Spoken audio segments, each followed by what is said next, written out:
The Maggie B by Irene Haas.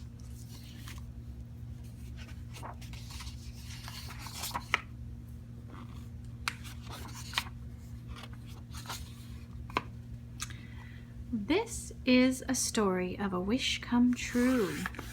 Margaret Barnstable wished on a star one night. North Star, star of the sea, I wish for a ship named after me, to sail for a day, alone and free, with someone nice for company. And then she went off to bed. When she woke up, she was in the cabin of her own ship. It was named the Maggie B after her, and the nice company was her brother James, who was a dear baby. A rooster crowed on deck, so Margaret knew the day was about to begin. She took James out to welcome the sun. It warmed them up and brightened the sky. On the poop deck was a tiny farm. There were a goat and some chickens, an apple tree and a peach tree, and an orange tree with a toucan perched on a branch. They picked an orange for breakfast. Since it was her own little cabin in her own little ship, Margaret worked hard and tidied it up with a joyful hustle-bustle. All the sparkling morning, while she scrubbed the deck and made the ship ready to sail, she sang an old sea shanty. Oh, the sailor's life is bold and free, his home is on the rolling sea. Heave-ho, my lads, come sail with me. The Maggie B was soon riding the tops of the waves like a bird.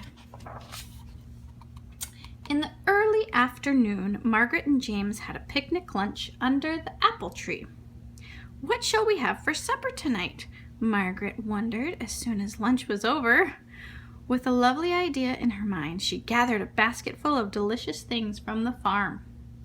And out of the sea, she netted a blue-green lobster and a silvery sea bass.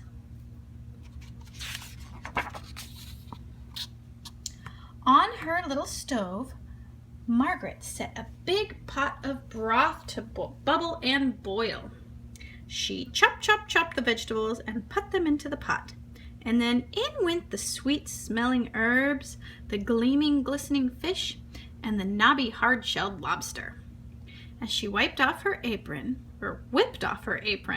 she closed her eyes and breathed in the smell of the good sea stew. All afternoon it would simmer and fill the air with its fragrance.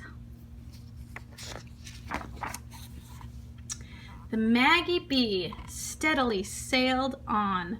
The breeze was gentle, warm, and soft. James had his nap on a velvet pillow, and Margaret painted a handsome portrait of him. After juice and cookie time, she gave James his counting lesson, and this is how she did it. 1, 2, 3, 4, 5. Once I caught a fish alive. 6, 7, 8, 9, 10. But I let him go again. Why did you let him go? Because he bit my finger so. Which finger did he bite? The little one upon the right. And she gave James's little finger a nibble, which made him laugh and laugh until he suddenly stopped. The sun had disappeared. Margaret and James were cold. The sky grew darker. The goat and chickens fled into their little shelter. The toucan flew screeching into the cabin. Arr! James started to cry. A storm was coming. Margaret must make the boat ready at once.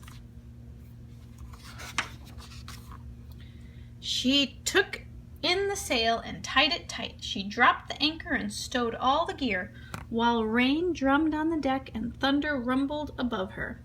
Lightning split the sky as she ran into the cabin, slammed the door against the wet wind. Now everything was safe and secure. When she lit the lamps, the cabin was bright and warm. It was nearly supper time, so Margaret mixed up a batch of muffins and slid them into the oven. She sliced some peaches and put cinnamon and honey on top, and they went into the oven too. James was given a splashy bath in the sink. Margaret dried him in a big warm towel, and then supper was ready. Outside, the wind howled like a pack of hungry wolves. Rain lashed the window panes, but the sturdy little Maggie B kept her balance and only rocked the nicest little bit. Margaret and James ate the beautiful sea stew and dunked their muffins in the broth, which tasted of all good things that had cooked in it. For dessert, they had the peaches with cinnamon and honey and glasses of warm goat's milk. When supper was over, Margaret played old tunes on her fiddle. Then she rocked James in his cradle and sang him her favorite song. Sweet and low, wind of the western sea. Low, low, breathe and blow, wind of the western sea. Over the rolling waters go, come from the dying moon and blow, blow him again to me, while my little one, while my pretty one sleeps. Margaret tucked in the baby's covers and took a last look out at the night. The storm was not an angry one anymore. Nice steady rain made a lullaby sound on the roof of the cabin. So Margaret got into her bunk. She blew out her lamp, curled up inside of her nest of blankets, and fell asleep. The day on the Maggie B was over. The end.